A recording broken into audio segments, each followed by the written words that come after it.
नमस्कार दोस्तों, संभव क्लासेस में एक बार फिर आपका स्वागत। मध्यकालीन इतिहास की कुछ और जानकारी लेकर हाजिर है आपका दोस्त यार चौधरी।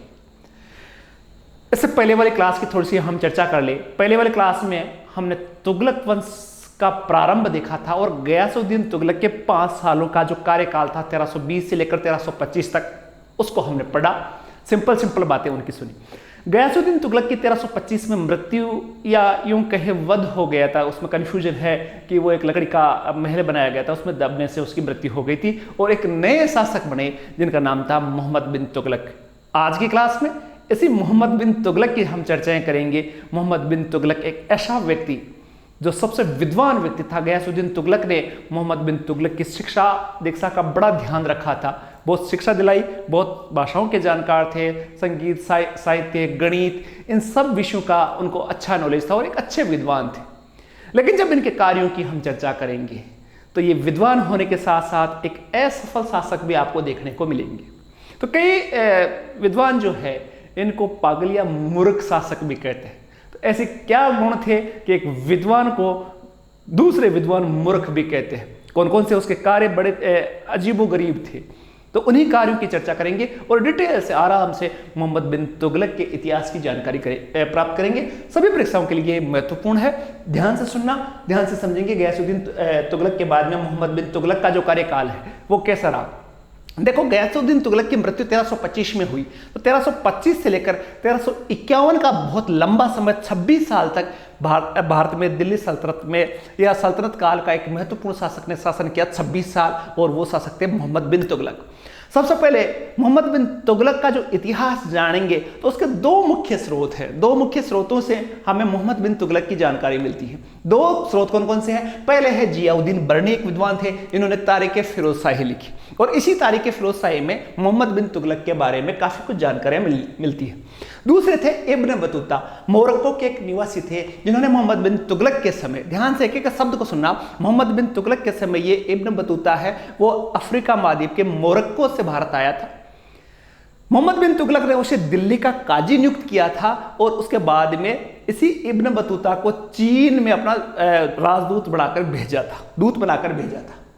इसी इब्न बतूता को अब्दुल्ला मोहम्मद बिन बतूता नाम है पूरा, लेकिन भारत में इसको इब्न बतूता के नाम से जाना जाता है। मोहम्मद बिन तुगलक की बात करें तो मोहम्मद बिन तुगलक का मूल नाम था मलिक फखरुद्दीन नाम था। ज्यादा महत्वपूर्ण नहीं है लेकिन फिर भी आप सुन लो, मलिक फखरुद्दीन इसका नाम था। उपनाम था अब्दुल मजाहिद और उपाधि इसने अर्जित की थी अमीर उल मोमिनीन, जिले इलाही और उलुग का, ये उपाधियां उसकी थी। अमीर उल मोमिनीन की मैं बात करूं तो ये उपाधि उन्होंने सिक्कों पर दर्ज करवाई थी। जिले इलाही भी अपने सिक्कों पर ये उपाधि दर्ज की थी। अमीर उल मोमिनीन का मतलब है कि मोहम्मद बिन तुगलक जब शासक बने थे तो उन्होंने खलीफा से मान्यता प्राप्त नहीं की थी और स्वयं को एक खलीफा माना था, इसलिए उन्होंने ये उपाधि अर्जित की थी अमीर उल मोमिनीन। और उसकी वजह से धीरे धीरे बाद में बहुत सारे लोग हैं उससे असंतुष्ट हुए और विद्रोह का कारण भी बना। दिल्ली के लोगों ने बहुत सारे पत्र लिखे थे, उसको गाड़ियों भरे पत्र लिखे थे। उसके बाद में 1343 के आसपास मोहम्मद बिन तुगलक ने खलीफा से मान्यता प्राप्त कर ली थी, लेकिन शुरुआती सालों में अमीर उल मोमिनीन की उपाधि जिले इलाही, जिसका अकबर में भी जिक्र आएगा, अलाउद्दीन खिलजी के समय भी जिक्र आया होगा। तो जिले इलाही का मतलब है ईश्वर की प्रतिछाया, यह भी उनके सिक्कों पर दर्ज था और उलुग खां की उपाधि उसके पास थी। यह तो हुआ सामान्य नाम की बात। अब देखो, थोड़ा सा डिटेल से इस बात को समझेंगे कि मोहम्मद बिन तुगलक ने कौन कौन से सुधार किए, कौन कौन से संदिग्ध स्थितियां रही, कौन कौन से निर्णय जो थे, जो विवादास्पद निर्णय थे, वो कौन कौन से थे। तो नवीन योजनाएं और सुधारों की हम बात करें तो पहला जो काम किया था मोहम्मद बिन तुगलक ने वो था दोआब में कर वृद्धि, जो कि 1325 में किया गया था। दोआब का एक क्षेत्र होता था, अब भी है, गंगा नदी के आसपास का एक समृद्ध क्षेत्र जहां गंगा और यमुना नदियां बहती है। दोआब, वैसे तो दो नदियों का के बीच की भूमि को दोआब बोलते हैं। इसी दोआब में मोहम्मद बिन तुगलक जब शासक बना तो उसको पता था कि ये दोआब का जो क्षेत्र है वो कृषि से संपन्न क्षेत्र है और मोहम्मद बिन तुगलक से पहले गयासुद्दीन तुगलक के समय से ही जो आर्थिक स्थिति थी दिल्ली सल्तनत की वो खराब हो गई थी। खुसरो शाह के समय में भी मैंने पढ़ाया था कि वहां भी स्थितियां क्या हुई थी, नाजुक हुई थी, आर्थिक स्थितियां खराब रही थी। इसी आर्थिक स्थिति को सुधारने के लिए मोहम्मद बिन तुगलक जब शासक बना तो 1325 में शासक बनते ही उसने सबसे पहला काम किया दोआब में करवर्दी का। अब ये दोआब में करवर्दी की गई 50% के लगभग 50% करवर्दी कर दी गई, जो कि बहुत ज्यादा थी। और इसमें भी एक समस्या ये थी कि मोहम्मद बिन तुगलक ने जो टैक्स लेता था, जो अनाज का आंकलन करता था, वो थोड़ा आंकलन कर अधिकारी ज्यादा कर देते थे। समझना इस बात को, मान लो 5 बीघा जमीन है, उसमें 10 क्विंटल गेहूं वास्तव में हो रहा है, लेकिन जो कूंता प्रणाली होती थी उसमें वो कूंत के 12 क्विंटल कर देते थे। अब 12 क्विंटल का 6 क्विंटल देना है, चाहे 10 क्विंटल ही हो, इस प्रकार की व्यवस्था थी। अब मोहम्मद बिन तुगलक ने ये 6 जो क्विंटल धान होता था वो धान के रूप में नहीं लेकर वो रुपयों के रूप में या पैसों के रूप में लेता था, और इसकी पैसों की कीमत मार्केट से ज्यादा आंक ली जाती थी। मार्केट में मान लो 5 रुपए किलो बिक रहा है तो वहां 6 रुपए किलो आंक ली जाती थी। तो देखो आप इस गणित को आप समझना कि कोई किसान के पास 5 बीघा जमीन है। अब 5 बीघा जमीन है, क्विंटल हुआ 10, ठीक है, 12 क्विंटल आंकलन कर लिया, लेकिन हुआ 10 क्विंटल और उसको 6 क्विंटल टैक्स के रूप में देना पड़ा, तो किसान के पास कितना बचा? 4 क्विंटल। अब 4 क्विंटल भी बचा नहीं है, अब उस 6 क्विंटल का 6 के हिसाब से बेचा तो 36 रुपए निर्धारित कर दिए, जबकि 36 रुपए निर्धारित होते हैं 7 क्विंटल से भी ज्यादा अनाज के। 7 क्विंटल अनाज बेचे किसान तो 36 रुपए नहीं दे पाता था, तो मतलब 10 क्विंटल में से 7 क्विंटल अनाज टैक्स के रूप में चला जाता था। पहली तो ये गणित। दूसरी बात, दोआब में भयंकर अकाल पड़ा। दोआब में क्या पड़ा? भयंकर अकाल पड़ा। उस समय जब मोहम्मद बिन तुगलक थोड़ा सा किस्मत का भी खराब व्यक्ति था, जब भी कोई निर्णय लेता था किस्मत भी उसका साथ नहीं देती थी। अब किस्मत साथ नहीं देती थी तो उसी समय अकाल पड़ गया, तो किसानों ने वो कर देने से मना कर दिया और अपनी खड़ी की खड़ी जो फसल थी उसमें आग लगा दी और भयंकर दोआब में विद्रोह हो गया। इस विद्रोह को मोहम्मद बिन तुगलक ने बड़ी क्रूरता से दबा दिया, लेकिन वो दोआब का जो समृद्ध क्षेत्र हुआ करता था वो उजड़ गया, वहां से किसानों ने पलायन कर दिया और एक बहुत समृद्ध क्षेत्र है वो वीरान हो गया। और उसके बाद में जब इसका पता मोहम्मद बिन तुगलक को लगा तो उसने वो करवर्दी वापस ले ली, लेकिन इस दरमियान एक समृद्ध क्षेत्र उजड़ चुका था और उसकी योजना भी असफल हो चुकी थी। पहला काम मोहम्मद बिन तुगलक का, बोवणी ही उसकी खराब हो गई। राजस्थानी में भाषा में बोलते हैं कि बोवणी उसकी खराब हो गई, तो मोहम्मद बिन तुगलक का पहला काम दोआब करवर्दी था वो असफल रहा। उसके बाद में दूसरा जो काम है, दूसरे काम की बात करें तो उसने राजधानी परिवर्तन किया था 1326-27 में। ध्यान से सुनना, 1326-27 में क्या हुआ? मोहम्मद बिन तुगलक ने, उस समय राजधानी हुआ करती थी दिल्ली, और मोहम्मद बिन तुगलक शासक बनते ही अपनी राजधानी को दिल्ली से शिफ्ट करके दौलताबाद या देवगिरी ले गया, जो कि महाराष्ट्र में पड़ती है, औरंगाबाद डिस्ट्रिक्ट में पड़ती है देवगिरी या दौलताबाद। यहां से दूरी इसकी देखी जाए तो 700 मील की डिस्टेंस पड़ती है दिल्ली से दौलताबाद की दूरी। मोहम्मद बिन तुगलक के कुछ कारण थे दौलताबाद ले जाने के, उसको भी ध्यान से सुनना। मेंस परीक्षाओं में इसको पूछा जाता है कि मोहम्मद बिन तुगलक ने दिल्ली से दौलताबाद राजधानी को क्यों हस्तांतरित किया होगा। पहला कारण विद्वान ये कहते हैं कि जब मोहम्मद बिन तुगलक शासक बना था तो उससे कुछ समय पहले तक दक्षिण के राज्य सीधे दिल्ली सल्तनत के अधीन आ गए थे। अलाउद्दीन खिलजी के समय बात करें तो उनको केवल परास्त किया गया था, उनको सीधे दिल्ली सल्तनत में शामिल नहीं किया गया था। लेकिन बाद में गयासुद्दीन तुगलक के समय इनको सीधे डायरेक्ट दिल्ली सल्तनत में शामिल कर लिया। तो दक्षिण के सूबों पर नियंत्रण करने के लिए दिल्ली से दौलताबाद राजधानी परिवर्तित की गई, पहला कारण। कुछ विद्वान ये भी मानते हैं कि दौलताबाद है वो पूरे भारत में सेंटर में था, तो सेंटर में था इसलिए मोहम्मद बिन तुगलक ने सोचा कि पूरे देश पर नियंत्रण करने के लिए दौलताबाद ठीक जगह है। दूसरा कारण। तीसरा कारण यह भी माना जा सकता है कि दिल्ली पर मंगोलों के आक्रमण आप पढ़ते हो, कोई भी शासक बड़ा हो, ऐसा कोई शासक नहीं रहा जिस पर मंगोल आक्रमण नहीं हुए। जब मोहम्मद बिन तुगलक शासक बने तो तब भी एक मंगोल आक्रमण हुआ था तर्मासिर के नेतृत्व में, जिसका जिक्र हम करेंगे। तो उसके समय मंगोल आक्रमणों से बचने के लिए भी दिल्ली से दौलताबाद राजधानी ट्रांसफर किया गया। 3 कारण। चौथा कारण यह भी लोग कहते हैं कि दक्षिण भारत में मुस्लिम धर्म के प्रचार प्रसार के लिए उन्होंने दिल्ली से दौलताबाद राजधानी परिवर्तित की थी। 4 मुख्य कारणों की हम बात करें। कुछ विद्वान ये भी मानते हैं कि उस समय दिल्ली राजधानी रखी गई और दौलताबाद सेकंड राजधानी थी, क्योंकि सिक्के उस समय का जो सिक्के मिले हैं उन सिक्कों में दोनों जगह टकसाल होने के उल्लेख मिले हैं, जिससे यह भी कहा जा सकता है कि उस समय एक राजधानी नहीं थी, 2 राजधानी। कारण कुछ भी हुआ हो, लेकिन मोहम्मद बिन तुगलक ने राजधानी परिवर्तन का निर्णय लिया और जो जियाउद्दीन बर्नी है, इब्न बतूता है, इसामी है, इस प्रकार के विद्वानों ने कहा कि मोहम्मद बिन तुगलक ने दिल्ली में यह फरमान जारी किया कि सभी व्यक्तियों को दिल्ली से दौलताबाद ले जाया जाएगा, एक भी व्यक्ति रहना नहीं चाहिए। ये इब्न बतूता और जियाउद्दीन बर्नी भी कहते हैं।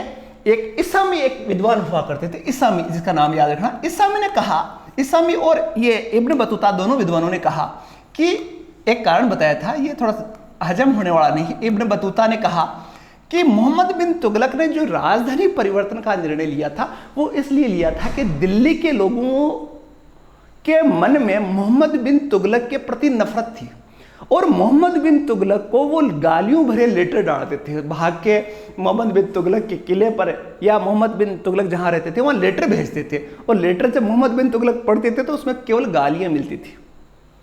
उन गालियों से इतना मोहम्मद बिन तुगलक परेशान हो गया कि उसने सोचा कि सभी दिल्ली वासियों को ले जाकर दौलताबाद ले जाया जाए। तो कारण कुछ भी रहा हो, लेकिन इस 700 मील की दूरी तय करने के लिए मोहम्मद बिन तुगलक ने अच्छी सड़क का निर्माण करवाया, अच्छे बीच में ठहरने रुकने के लिए अच्छी व्यवस्थाएं की और दोनों तरफ उस सड़क के पेड़ पौधे भी लगाए ताकि आराम से जाए। जियाउद्दीन बर्नी ने बड़ा इंटरेस्टिंग सा कथन कहा है। जियाउद्दीन बर्नी ने कहा कि जब दिल्ली से दौलताबाद की राजधानी ट्रांसफर की गई तो दिल्ली में केवल एक कुत्ते का बच्चा पिल्ला मिला था, बाकी कोई दिल्ली में बचा नहीं था। अर्थात सभी व्यक्तियों को दिल्ली से दौलताबाद ले जाया गया, चाहे गरीब हो, चाहे अमीर हो, चाहे मंत्री हो, सबको। इब्न बतूता का भी स्टेटमेंट बड़ा इंटरेस्टिंग है। इब्न बतूता ने कहा कि दिल्ली से दौलताबाद जब राजधानी ट्रांसफर हुई तो दिल्ली में उस समय लास्ट में जांच हुई कि कोई बस तो नहीं गया, कोई रह तो नहीं गया, तो एक अंधा व्यक्ति मिला था और उस अंधे व्यक्ति को भी घसीट कर दौलताबाद ले जाएगा। अर्थात बात यह है कि दिल्ली से दौलताबाद की जो राजधानी ट्रांसफर हुआ उसमें सभी व्यक्तियों को दौलताबाद ले जाएगा। और उन व्यक्तियों में एक व्यक्ति हुआ करते थे शेख बुरहानुद्दीन चिश्ती, चिश्ती संप्रदाय के प्रमुख संत हुआ करते थे और ये संत वहां दौलताबाद चले गए। दौलताबाद जाने के बाद में मोहम्मद बिन तुगलक को एहसास हुआ कि हमने निर्णय जो किया है वो गलत किया है। वहां की आबो हवा मोहम्मद बिन तुगलक की हजम नहीं हुई। दक्षिण के अभियानों पर जब गया तो मोहम्मद बिन तुगलक है वो बीमार होने लग गया और उधर मंगोलों का प्रेशर बढ़ने लगा।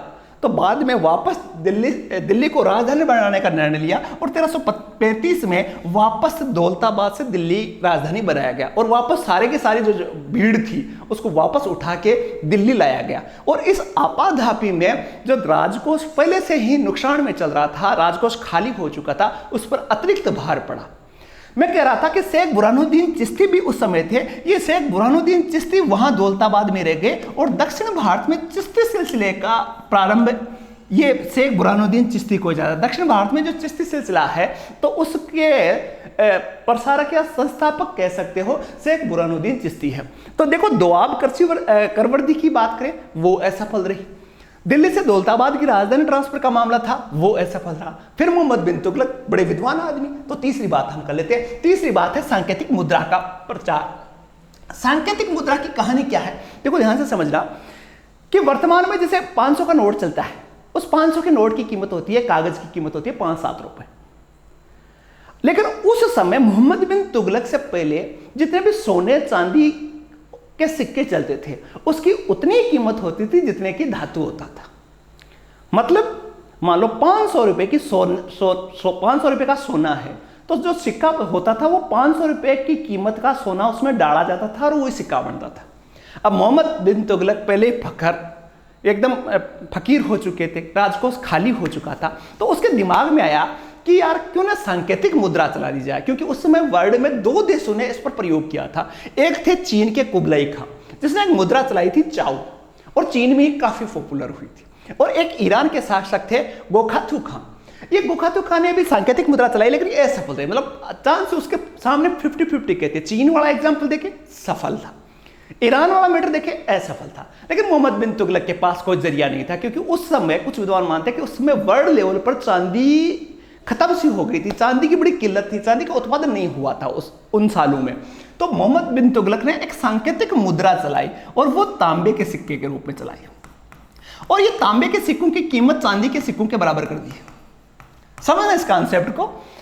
लेकिन उस समय जो टकसालें होते थे उसमें कोई अलग टाइप का सिक्का नहीं बनता था, कि जैसे भारतीय रिजर्व बैंक रुपए बनाता है तो वो उसकी प्रिंटिंग ऐसी है कि वो रिजर्व बैंक ही बना सकता है।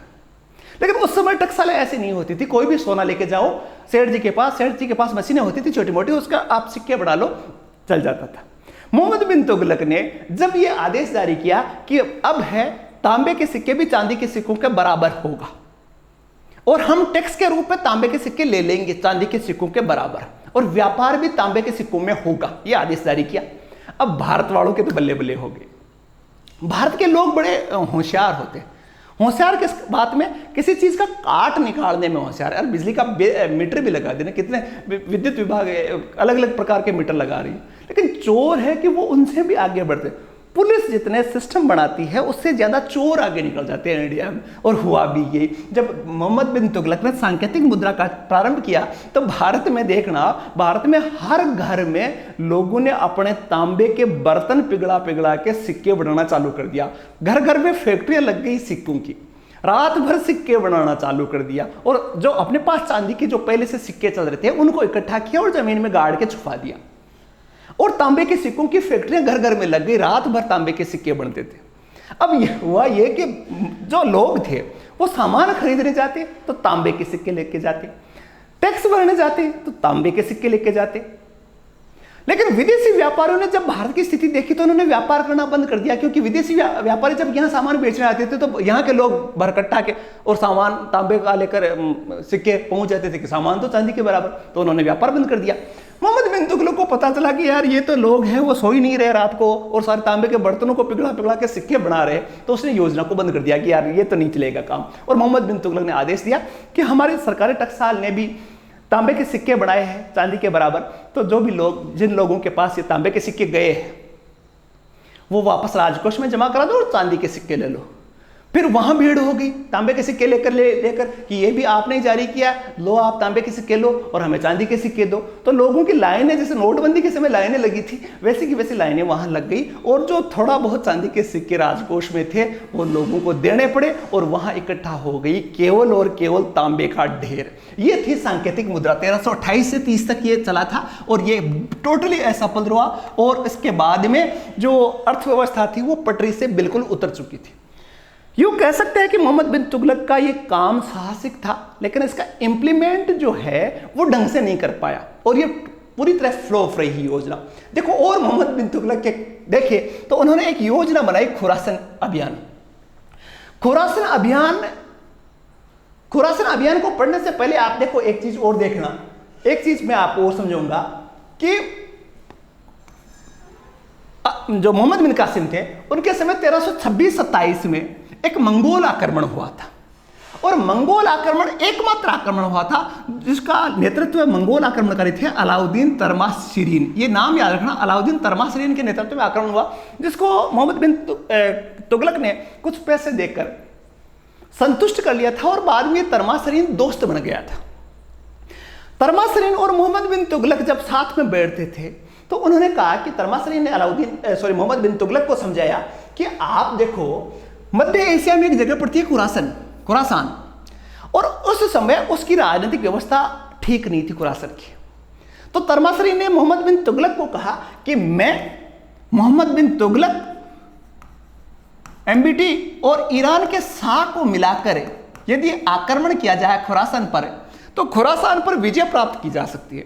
मोहम्मद बिन तुगलक की बात हजम हो गई तर्माशिरीन की, और उन्होंने एक सेना तैयार की, 3,75,000 के लगभग की सेना तैयार की, और 3,75,000 की जो सेना तैयार की उसको 12 महीने का अग्रिम वेतन दिया गया कि आप तैयारी रखो और कभी भी खुरासान पर हमला किया जा सकता है।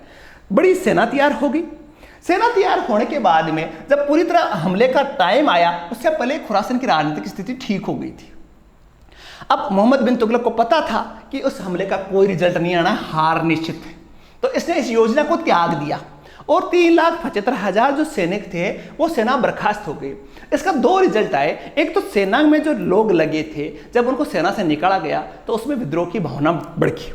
दूसरा, इन पर जो पहले से ही जो अर्थव्यवस्था थी, दिल्ली सल्तनत में राजकोष था, वो पहले से ही कमजोर स्थिति में था और इस अभियान से और कमजोर स्थिति पैदा हुई। तो खुरासान अभियान की हमने चर्चा की। एक था कराचिल अभियान। कराचिल अभियान आपके हिमाचल प्रदेश या हिमालय का तराई क्षेत्र में एक छोटा सा राज्य पड़ता है, कुमायूं क्षेत्र, जो कुमायूं गढ़वाल का क्षेत्र है, उसी को बोलते हैं कराचिल अभियान। ये 1337-38 में किया गया और मोहम्मद बिन तुगलक के सेनापति हुआ करते थे मलिक खुसरो। इसके नेतृत्व में 10,000 सैनिकों की एक बड़ी सेना लेकर कराचिल अभियान के लिए भेजा गया। शुरुआत में बड़ी सफलता मिली खुसरो को और मोहम्मद बिन तुगलक ने कहा कि बस इतनी सफलता ठीक है, लेकिन खुसरो थोड़ा जोश में आ गया कि हम तो और आगे बढ़ेंगे और चीन तक जाएंगे, चीन के बॉर्डर तक जाएंगे, वहां तक अधिकार कर लेंगे। लेकिन जो पहाड़ी क्षेत्र में चलते गए, वहां के लोगों ने उनको घेर घेर के मारना प्रारंभ कर दिया और वहां वर्षा ऋतु आ गई और वहां लैंड स्लाइडिंग ये होने लग गई। तो 10,000 की सेना में से जब वापस सैनिक आए तो मात्र 10 बचे थे। 10 बच के उन्होंने वो हालचाल मोहम्मद बिन तुगलक को सुनाया और मोहम्मद बिन तुगलक ने उन 10 को भी मौत के घाट उतार दिया कि ये आपका इनाम, आप 10 आए क्यों, भाड़ में जाओ आप 10। ये 10 भी मारे गए। तो ये अभियान भी असफल, ये अभियान भी असफल, दोआब अभियान भी असफल, सांकेतिक मुद्रा भी असफल। तो असफल ही असफल अभियान थे। देखो, कर्स के क्षेत्र में यदि मोहम्मद बिन तुगलक की बात करें तो कर्स के क्षेत्र में उन्होंने काफी अच्छा काम किया और एक पहले सुल्तान थे जिन्हें कर्सी पर इतना ध्यान दिया। उन्होंने एक विभाग बनाया, याद रखना, दीवान ए अमीर ए कोही, ये विभाग बनाया था, कर्सी विभाग बनाया था। कर्सी विभाग, कर्सी विभाग का नाम था ये। तो कर्सी विभाग बनाया और इसमें एक अधिकारी नियुक्त किया, अमीर ए कोही। ये अमीर ए कोही अधिकारी था, कर्सी अधिकारी।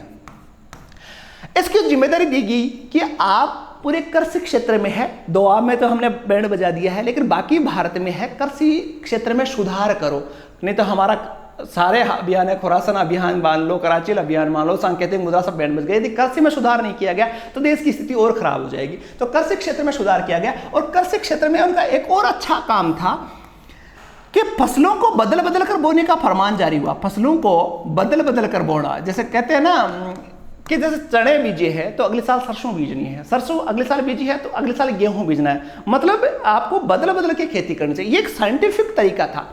हालांकि इसका भी उस समय रिजल्ट नहीं है क्योंकि साइंस उस समय इतनी तरक्की पे नहीं थी, कृषि क्षेत्र में इतना रिसर्च नहीं हुआ था, तो इसलिए वो बदल बदल के तो बोया गया, लेकिन उसका भी उतना रिजल्ट नहीं है और उसी समय सूखा और अकाल की स्थितियां भी रही, तो ये भी नहीं रहा।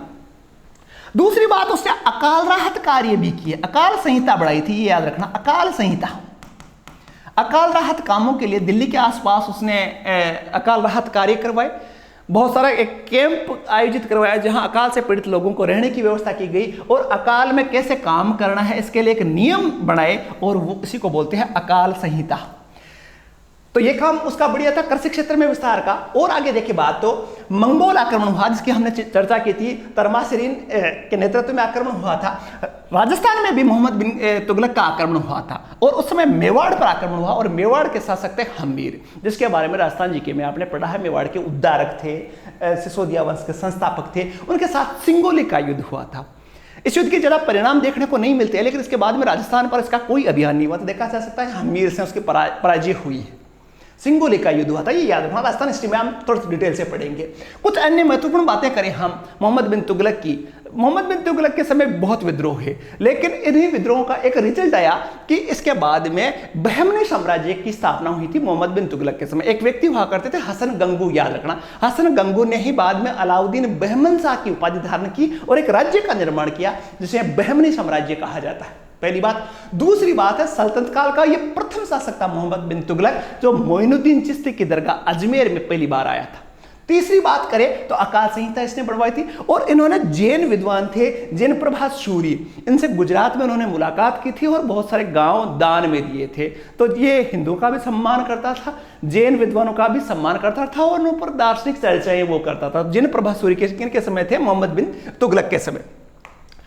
अब देखो, मोहम्मद बिन तुगलक जब 20 मार्च 1351 का समय आया तो मोहम्मद बिन तुगलक बीमार हो गए और उसकी मृत्यु हो गई। मृत्यु के संबंध में भी दो कथन बड़े महत्वपूर्ण है। एक ऐसा राजा जो बहुत पढ़ा लिखा था, जिसने जनता के भलाई के लिए, राज्य की भलाई के लिए काम करने की इच्छा तो थी, लेकिन वो काम सफल नहीं हुए। किस्मत का बड़ा बुरी किस्मत वाला व्यक्ति यूं कह सकते हो। तो इसकी मृत्यु पर बदायूनी ने कहा था कि राजा को, जब इसकी मृत्यु हुई तो कहा कि राजा को अपनी जनता से मुक्ति मिल गई और जनता को अपनी राजा से मुक्ति मिल गई। दोनों का कल्याण हो गया, राजा का पीछा छूटा जनता से और जनता का पीछा छूटा राजा से। और बर्नी ने भी कहा अंततः लोगों को उससे मुक्ति मिली और उसे लोगों से मुक्ति मिल गई। ये बर्नी का कथन है, कई बार एग्जामों में पूछे हुए हैं। मोहम्मद बिन तुगलक की जब 1351 में मृत्यु हुई तो तुगलक वंश का एक और शासक राजगद्दी पर बैठा, जिसकी चर्चा, फिरोज शाह तुगलक की चर्चा हम है नेक्स्ट क्लास में करेंगे। सिंपल बातें सिंपल भाषा में हमने बताई। नेक्स्ट क्लास में फिर एक शासक की चर्चा होगी, वो भी सिंपल तरीके से होगी। क्लास के इसलिए कमेंट करके जरूर बताएं, और जो नए हैं वो चैनल को सब्सक्राइब जरूर कर ले। ऐसे ही सिंपल क्लासें लेकर आज हाजिर होता रहूँगा। तब तक के लिए धन्यवाद। जय हिंद, जय भारत।